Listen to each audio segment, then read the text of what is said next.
नमस्कार, मैं डॉक्टर पंकज कुमार जैन, प्रवक्ता जेवी जैन इंटर कॉलेज सहारनपुर, आपको कक्षा 12 के व्यापारिक संगठन एवं पत्र व्यवहार के अंतर्गत आज का प्रकरण है व्यापारिक पत्र के विभिन्न अंग, पूछताछ के पत्र, निरक्त पत्र। आज के अध्याय में हम जानेंगे एक अच्छे व्यापारिक पत्र के अंग, व्यापारिक पत्र का प्रारूप, व्यापारिक पत्र के अंगों का वर्णन, व्यापारिक पत्र के विभिन्न रूप, पूछताछ पत्र और निरक्त पत्र। इस अध्याय से पहले आपने सीखा हुआ है पत्र व्यवहार का उद्गम एवं विकास, व्यापारिक पत्र का अर्थ, व्यापारिक पत्र के व्यवहार की परिभाषाएं, पत्रों के प्रकार, व्यापारिक पत्र के कार्य और व्यापारिक पत्र के व्यवहार के उद्देश्य। इस अध्याय में हम व्यापारिक पत्र के विभिन्न अंगों के बारे में समझेंगे। पहले आपने अध्याय में पढ़ा है कि व्यापारिक पत्र के व्यवहार का क्या अर्थ है कि व्यापारिक पत्र किन्हीं दो व्यापारियों के मध्य किसी व्यापारिक कार्य हेतु लिखे जाते हैं। जो हमारे व्यापारिक पत्र होते हैं, दो व्यापारियों के बीच में आपस में लिखे जाते हैं। व्यापार की सफलता बहुत कुछ व्यापारिक पत्रों पर निर्भर करती है। व्यापारिक पत्र निम्न कार्य के लिए लिखे जाते हैं। नंबर 1, माल के मूल्य की जानकारी प्राप्त करने के लिए, माल भेजने की सूचना देने के लिए, माल खराब होने की शिकायत करने के लिए, बिल का भुगतान करने के लिए और साख संबंधी सूचना प्राप्त करने के लिए। इन उद्देश्य से हमारे व्यापारिक पत्र लिखे जाते हैं। हमारा है व्यापारिक पत्र का प्रारूप। इसका समय पहला पॉइंट है शीर्षक। इसके अंतर्गत व्यवसाय का प्रकार और जो व्यवसाय का मालिक होता है, फर्म होती है, उसका नाम लिखा जाता है। इधर दाईं ओर पता कि वह संस्था किस स्थान की है, उसका पता लिखा होता है। फिर टेलीफोन नंबर बाईं ओर लिखा जाता है, फैक्स नंबर, तार का पता, कोड का नाम। तीसरा पॉइंट है हमारा पत्र या संदर्भ संख्या। नंबर 4, फिर दिनांक लिखते हैं हम दाईं ओर कि जिस तारीख को वो पत्र लिखा गया है। पांचवा पॉइंट है पाने वाले का नाम व पता। जिस व्यक्ति को हमने पत्र लिखा है उसका यहाँ पर नाम पहले आता है या फर्म का नाम आता है, उसके बाद उसका पता लिखा जाता है। 6, अभिवादन। यहाँ पर अभिवादन का प्रयोग किया जाता है। फिर 7वां पॉइंट हमारा विषय शीर्षक है कि इसके अंदर किस शीर्षक के अंतर्गत हमने ये पत्र लिखा है, किस लिए लिखा गया है प्रमुख। फिर 8वां पॉइंट पत्र का प्रमुख भाग है हमारा। इसके 3 भाग होते हैं, प्रारंभिक भाग, वर्णित भाग और अंतिम भाग। 9वां प्रशंसात्मक वाक्य। 10वां है हस्ताक्षर व पद। 11वां संलग्न पत्र, टाइपिस्ट के संक्षिप्त हस्ताक्षर। 13वां पॉइंट है पुनश्च और 14वां पॉइंट है संक्षिप्त हस्ताक्षर, जिनके बारे में हम विस्तार से आगे पढ़ेंगे। व्यापारिक पत्र के अंगों का वर्णन। एक अच्छे व्यावसायिक पत्र के मुख्य भागों या अंगों का वर्णन इस प्रकार है। नंबर 1, शीर्षक। शीर्षक में पत्र भेजने वाले का नाम, पता तथा व्यापार का प्रकार आदि पर्याय छपा रहता है। इसमें जो शीर्षक है उसके अंदर हम फर्म का नाम छपा रहता है और फर्म के नाम के बाद जो उसका कार्य है, काम कर रहा है, वो एक छोटे अक्षर में छपा रहता है। पत्र का शीर्षक सुंदर व आकर्षक होने चाहिए। इसमें फर्म का नाम पर्याय मोटे अक्षरों में लिखा जाता है तथा फर्म जो व्यापार करती है वे छोटे अक्षरों में छपा रहता है। दूसरा पॉइंट है हमारा टेलीफोन संख्या, तार का पता, कोड व फैक्स संख्या। जिन संस्थाओं में टेलीफोन लगे होते हैं वे अपना टेलीफोन नंबर, तार का रजिस्टर्ड पता, तार में संदेश भेजने के लिए उन्होंने जो कोड अपना रखा है उसका नंबर तथा फैक्स नंबर पत्र में ऊपर शीर्षक से नीचे छपवा देते हैं। टेलीफोन नंबर इसलिए छपा रहता है कि जिससे किसी भी व्यापारी को बातचीत करनी है तो वो टेलीफोन नंबर के माध्यम से बात कर सकता है। या तार का पता इसलिए छपवाते हैं कि हम तार के माध्यम से भी अपने पत्र को भेज सकते हैं। अगला पॉइंट है हमारा दिनांक या तिथि। प्रत्येक पत्र पर पत्र भेजने की तिथि देना आवश्यक है, जिससे यह पता लग जाता है कि पत्र किस तारीख को लिखा है। तारीख लिखने की 2 पद्धति होती है। एक ब्रिटिश पद्धति होती है, जिसे उदाहरण दे रखा है हमने 30 अगस्त 2020। इसमें तारीख पहले लिखते हैं, महीना बाद में और उसके बाद सन लिखते हैं। जबकि दूसरी पद्धति होती है अमेरिकन पद्धति, इस अगस्त 30, 2020, इसमें महीना पहले लिखा जाता है, उसके बाद तारीख और सब में लास्ट में सन को हम लिखते हैं। तो हमारी दिनांक लिखने की 2 प्रकार की विधि होती है। अगला है संदर्भ संख्या व पत्र संख्या। बाहर जाने वाले सभी पत्रों पर भविष्य के संदर्भ के लिए क्रमांक संख्या दी जाती है।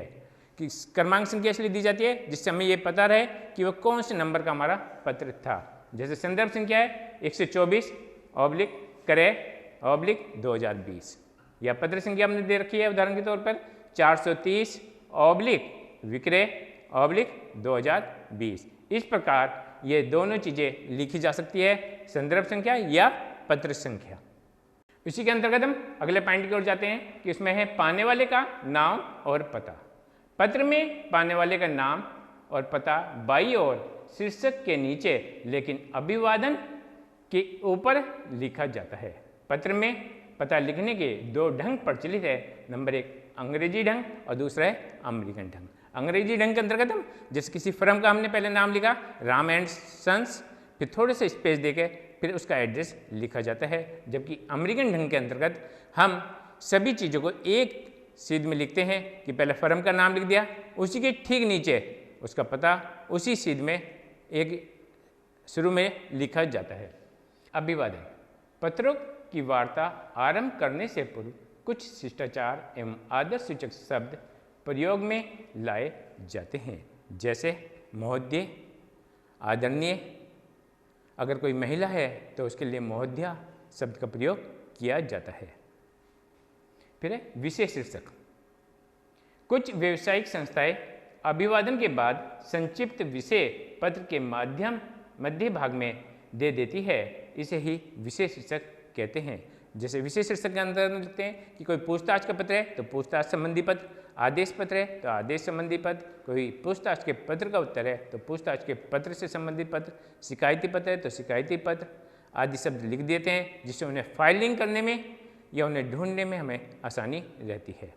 अगला पॉइंट है हमारा पत्र का जो प्रमुख अंग होते हैं, उसमें प्रारंभिक अनुच्छेद जो पहला पॉइंट है कि यदि पत्र किसी पत्र के उत्तर में लिखा जा रहा है तो प्रथम वाक्य में पहले के पत्र की संख्या, तिथि, विषय संक्षेप में लिख देना चाहिए कि उससे हमें ये पता रहता है कि वो पत्र हमें किस तारीख को आया था, क्या नंबर था उसका पता होना चाहिए, उसके बारे में लिख देना चाहिए। वास्तव में पत्र का पहला वाक्य अत्यंत सावधानी तथा व्यापारिक ढंग से लिखना चाहिए। इसका विशेष महत्व होता है। कहावत प्रसिद्ध है कि यदि प्रारंभ अच्छा है तो आधी सफलता मिली समझिए। अगर हम शुरू में सही लिख देंगे तो हमारी आधी सफलता अपना आप प्राप्त हो जाएगी। फिर दूसरा है द्वितीय अनुच्छेद। इस भाग में वास्तविक संदेश लिखा जाता है। यदि संदेश अधिक है तो उसे उचित परिभागों में लिखना चाहिए, एक पत्र में ही अधिक विषय न हो। मतलब जो ये भाग है हमारा बीच का वो मेन है, इसके अंतर्गत में वो बात लिखनी चाहिए जो हमें पूछ रहे हैं, जिसके बारे में हम जानना चाहते हैं। और इसमें सिर्फ एक विषय के बारे में एक ही पत्र लिखना चाहिए। अगर हमें कई विषय हैं तो उसके संबंध में हमें अलग अलग पत्रों को लिखना चाहिए। तृतीय अनुच्छेद। पत्र का अंतिम अनुच्छेद बहुत ही प्रभावपूर्ण होना चाहिए। इस अनुच्छेद का उद्देश्य संदेश को संक्षिप्त में दोहराकर प्राप्तकर्ता को कार्य के लिए प्रेरित करना होता है। इसकी भाषा विश्वासजनक, प्रभावशाली तथा प्रेरणात्मक होनी चाहिए। कि जो लास्ट का भाग है हमारा, तीसरा भाग है जो पत्र का अंत में, तो उसमें हमारा इस तरह का होना चाहिए कि जो हमने पत्र पूरा लिखा है उसका संक्षिप्त बात को दोहराते हुए लिखना चाहिए, जिससे उसकी भाषा सरल होनी चाहिए, आसान होनी चाहिए, जिससे पढ़ने वाला उसे आसानी से समझ सके, और प्रभावशाली होने चाहिए जिससे कोई प्रेरणा भी हमें मिल सके उस पत्र से संबंधित।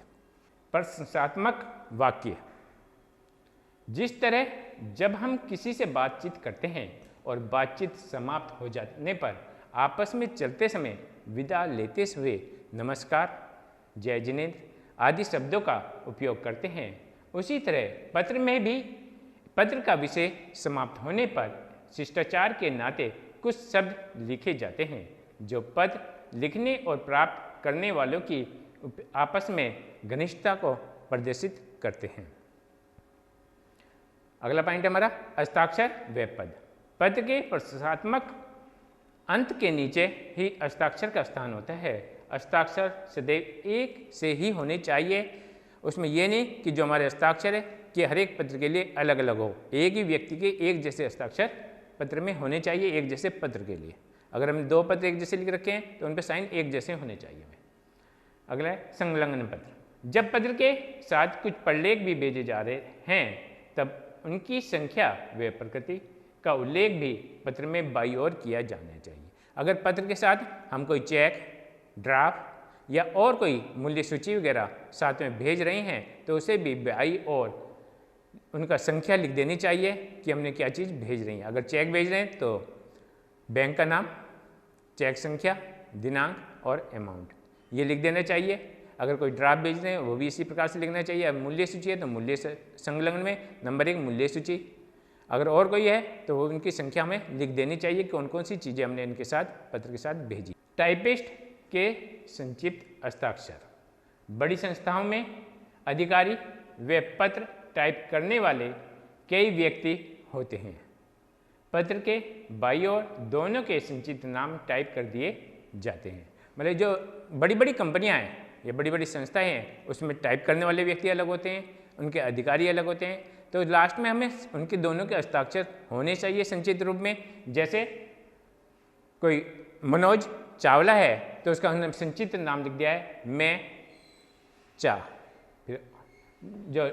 फिर दूसरा है कि दूसरा व्यक्ति है अंबुज गुप्ता तो उसका ए पहला शब्द और फिर गुप्ता का गु शब्द लिख देते हैं, जिससे हमें पता रहता है कि किस व्यक्ति ने लिखवाया हुए पत्र, कौन अधिकारी था और टाइप करने वाला व्यक्ति कौन था।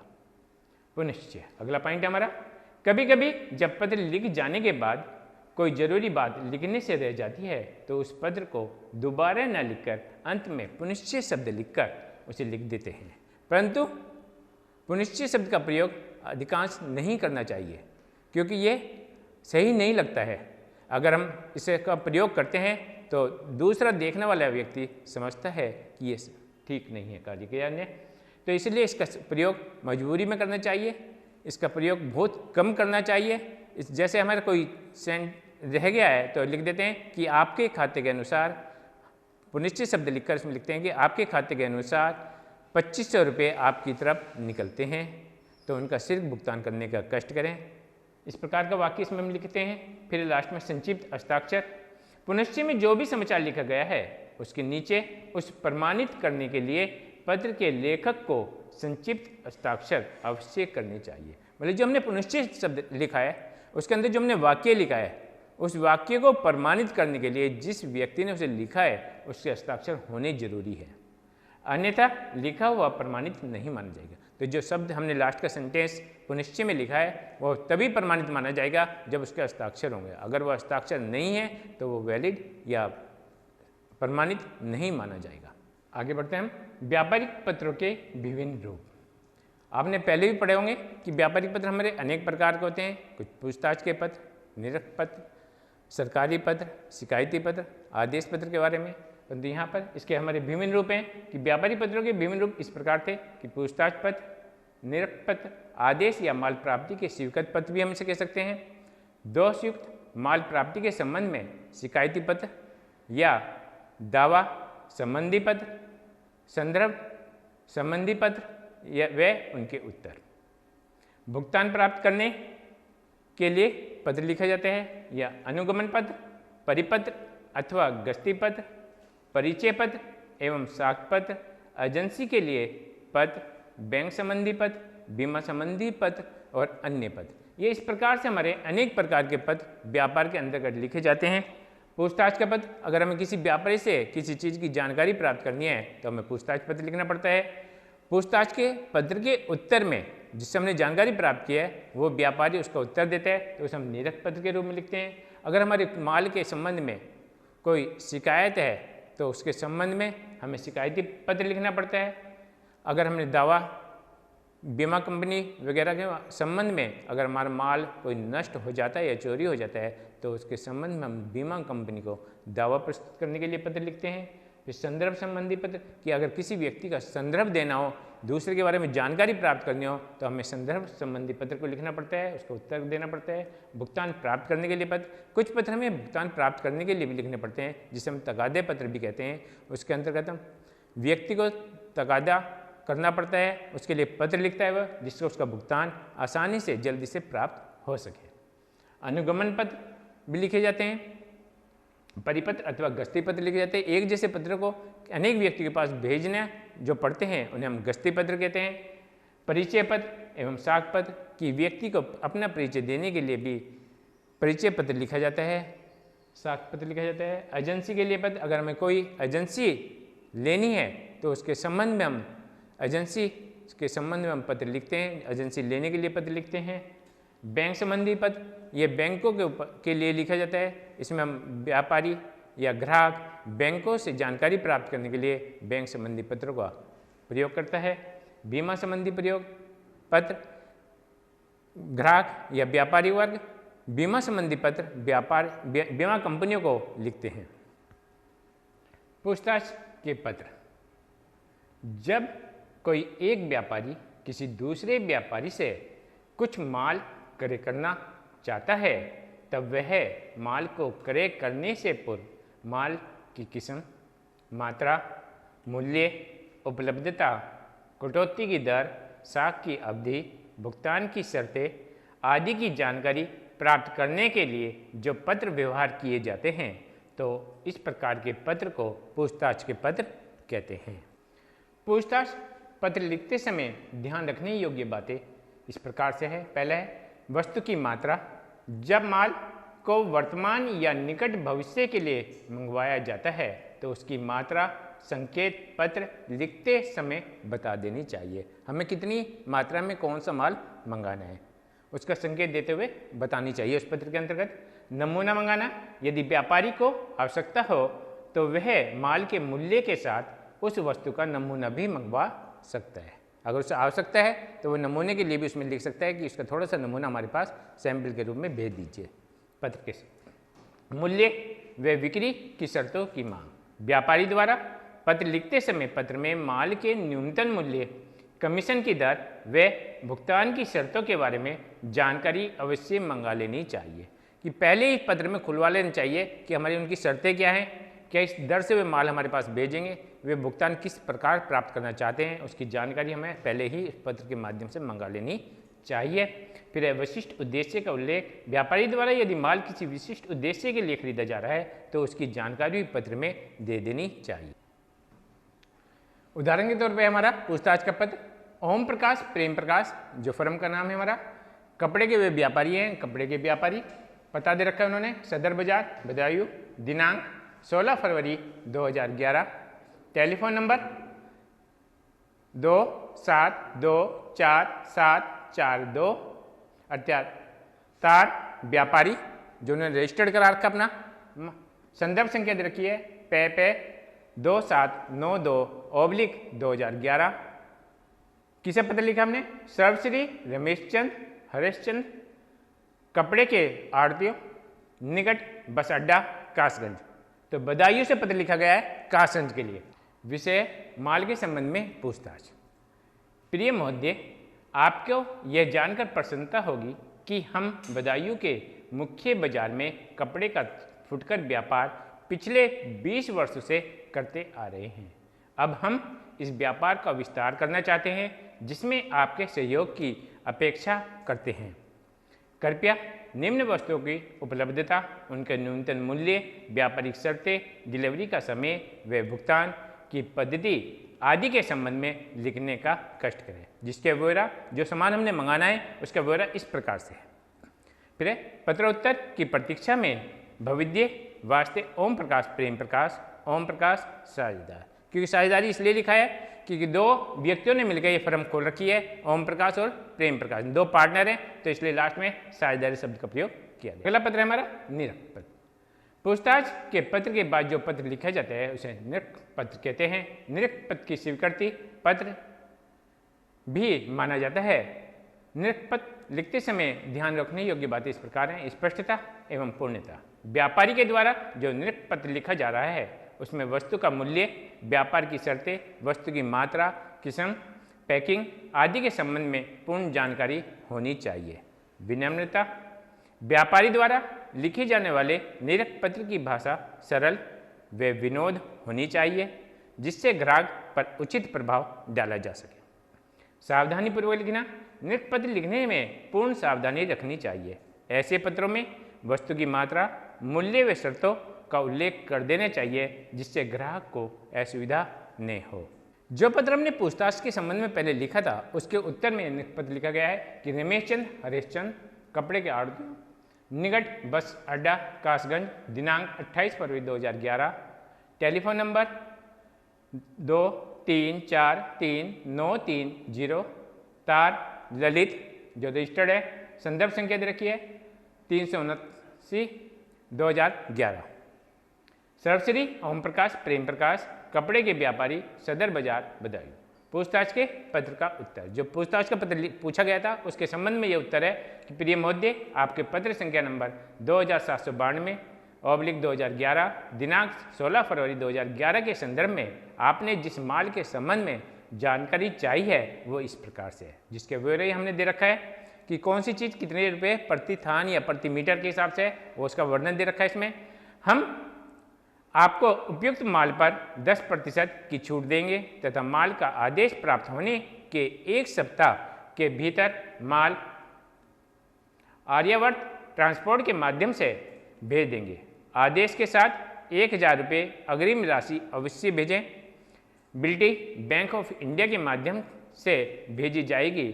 पैकिंग खर्च हमारा होगा। आशा है आप अपना बहुमूल्य आदेश भेजकर सेवा का अवसर प्रदान करेंगे। भविद्य वास्ते रमेश चंद हर्षचंद मनोज गुप्ता, विक्रय व्यवस्थापक। इस अध्याय में आज हमने क्या सीखा? इस अध्याय में हमने सीखा है एक अच्छे व्यापारिक पत्र के कौन कौन से अंग होते हैं, जिसमें मैंने बताया था आपको कि जो इसके 14 पॉइंट बताए थे, 14 अंग बताए थे, उनका वर्णन इसमें बताया गया। हमने व्यापारिक पत्र का प्रारूप, व्यापारिक पत्र का एक नमूना दे रखा था आपको मैंने। व्यापारिक पत्र के विभिन्न अंगों का वर्णन, उन अंगों का जितने 14 पॉइंट थे हमारे, उन 14 के 14 अंगों का वर्णन किया गया इस पत्र इसमें। पूछताछ पत्र का अर्थ एवं लिखते समय ध्यान योग्य बातें, ये हमने इसके अंदर सीखा। पूछताछ का प्रारूप, कि पूछताछ का पत्र का प्रारूप जो दे रखा था उदाहरण के रूप में, वो निरक पत्र का अर्थ एवं लिखते समय ध्यान रखने योग्य बातें कौन कौन सी थी, ये इसके अंदर बताया गया है। निरक पत्र का प्रारूप, फिर उस पूछताछ पत्र का उत्तर जो हमने दिया है निरक पत्र के रूप में, वो इसमें वर्णन किया गया है। गृह कार्य, पहला है प्रश्न हमारा, व्यापारिक पत्र के विभिन्न अंगों के नाम लिखिए। इसके अंतर्गत आप जितने भी व्यापारिक पत्र के जो विभिन्न अंग हैं, जैसे शीर्षक है, पता है, तार, टेलीफोन नंबर, संदर्भ संख्या, दिनांक, पता, जिसके पाने वाले का नाम, जिसके नाम से लिखा गया है वो पत्र, उसके बाद अभिवादन, विषय, और जो पत्र का मुख्य भाग है हमारा, उसमें वर्णित हमें जो करना है, जो चीज़ें हमने पूछी गई है उसका वर्णन करते हुए लास्ट में हस्ताक्षर दाईं ओर करते हैं और पुनश्चय या संलग्न आदि का उनमें वर्णन किया जाएगा। इसमें है व्यापारिक पत्र का एक प्रारूप बनाइए। तो व्यापारिक पत्र का प्रारूप, इसके अंदर भी जो 14 पॉइंट हैं उससे संबंधित एक प्रारूप तैयार करना है आपको, उसका उसमें वर्णन करना है कि उसके अंदर आपको शीर्षक भी लिखना है कि वो किस फर्म का है, वो क्या कार्य कर रहा है, संक्षिप्त में उसका वो लिखना है, फिर उसका दाई और पता लिखना है, दिनांक लिखनी है, कौन से तारीख को लिखा गया वह पत्र है। दूसरी साइड टेलीफोन नंबर, तार का पता, संदर्भ संख्या का उसमें वर्णन करने हैं आपको। फिर पाने वाले का नाम व पता डालना है, उसमें किस व्यक्ति को हमने पत्र लिखा है उसके बारे में होना चाहिए, और किस विषय से संबंधित है, फिर विषय लिखना है हमें कि वो पूछताछ से संबंधित है या शिकायती पत्र है या आदेश पत्र है, तो उसका वर्णन करना है वहाँ पर। फिर अभिवादन शब्द का प्रयोग करते हुए या प्रिय, महोदय, आदरणीय आदि शब्द का प्रयोग करते हुए फिर मुख्य भाग को जो पत्र में आपने लिखना है उसका वर्णन करना है आपको। उसके बाद आपको जिसने वो पत्र लिखा है बाईं ओर उसके हस्ताक्षर होने चाहिए संचित रूप में। फिर दूसरी दाईं ओर जिसने लिखा है उसका वर्णन, उसके हस्ताक्षर, फर्म आदि है तो। फिर संलग्न, अगर हमने उसके साथ कोई चीज़ भेजी हैं, जैसे चेक भेजा है तो चेक की संख्या, कितने रुपए का है, किस तारीख का है, कौन से बैंक का है, उसका वर्णन, या मूल्य सूची भेजी है तो उसकी संख्या आपको उसके साथ लिखनी है। और उसके लास्ट में पुनश्च, अगर पुनश्च कोई चीज़ हमारा पत्र लिखते हुए छूट गया है उसका वर्णन भी हमें पुनश्च शब्द लिखकर उसका वर्णन करना है, और उसके नीचे एक संक्षिप्त हस्ताक्षर भी करने होते हैं कि जिससे जो सेंटेंस हमने लास्ट में जोड़ा है उसको प्रमाणित करने के लिए संक्षिप्त हस्ताक्षर होने जरूरी होते हैं। तो ये इस प्रकार से एक प्रारूप आपको पूरा तैयार करना है इसके अंतर्गत। फिर है संलग्न एवं पुनश्च से आप क्या समझते हैं, इनका प्रयोग कब और क्यों किया जाता है। इसमें आपको वर्णन करना है संलग्न। संलग्न के अंतर्गत जो भी हम पत्र के साथ नत्थी कर अलग से जो चीज़ें भेजते हैं, जैसे मूल्य सूची भेजी हमने, बीजक भेजा या कोई ड्राफ्ट भेजा, तो उसका वर्णन वो कितने रुपए का है, कौन से बैंक का है, ड्राफ्ट है तो किस तारीख का है, उसका बारे में उसमें लिखकर संलग्न सूची में लिख देते हैं कि 1, 2, 3, 4 जितनी भी चीज़ें उसके साथ पत्र के साथ नत्थी की है उसके अंतर्गत हम यहाँ जोड़ते हैं, लिखते हैं। पुनश्च, पुनश्च से क्या अर्थ है कि जो पत्र में हमारे से कुछ लिखने से रह गया है, अंत में पुनश्च शब्द लिखकर उसका वर्णन हम उसमें कर देते हैं। जैसे हमने जब उसके व्यक्ति का खाता चेक करा तो हमें पता लगा कि उससे हमें 700 रुपये लेने और हैं, तो उसमें लिख देंगे कि महोदय, हमें आपसे आपके खाते के जांचने से पता लगा है कि आपकी ओर हमारे 700 रुपये और निकलते हैं, अतः आप 700 रुपये का चेक या ड्राफ्ट अतिशीघ्र भेजने का कष्ट करें। तो ये पुनश्च के अंतर्गत आप इस तरह से लिख सकते हैं आप। फिर इनका प्रयोग कब और क्यों किया जाता है, फिर उनका वर्णन बताना है आपको, वह कब हम करते हैं और क्यों करते हैं।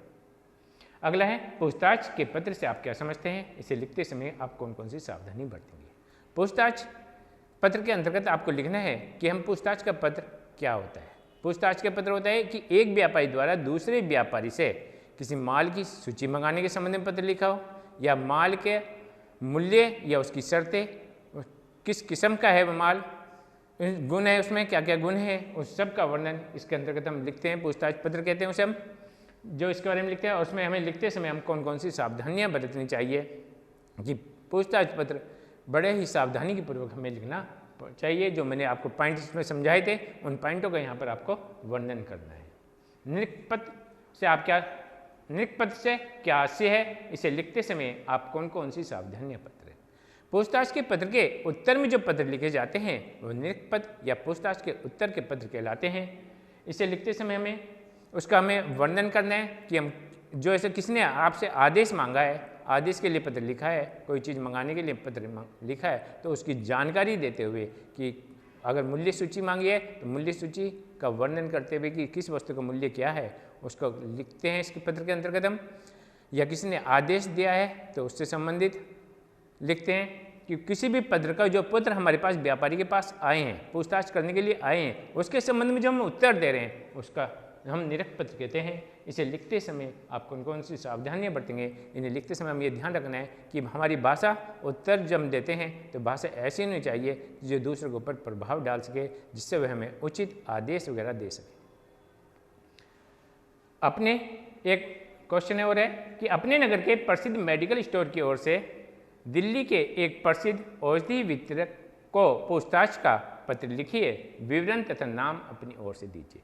इसमें आपको अपने नगर के किसी भी प्रसिद्ध जो मेडिकल स्टोर है उसकी ओर से दिल्ली की एक औषधि कंपनी को एक पत्र लिखना है और उसमें दवाइयों के संबंध में पत्र लिखना है कि कौन कौन सी आपको दवाइयाँ लेनी है, उनका मूल्य मंगाने के संबंध में आप उसमें वर्णन करना है। प्रिय विद्यार्थियों, जो अध्याय आज मैंने आपको व्यापारिक पत्र के विभिन्न अंग, पूछताछ पत्र और निरीक्षक पत्र के बारे में समझाया है वे आपके समझ में आया होगा, और जो मैंने आपको गृह कार्य दिया है वे आप अपनी कॉपी पर हल करना है, उन्हें नोट करना है। धन्यवाद।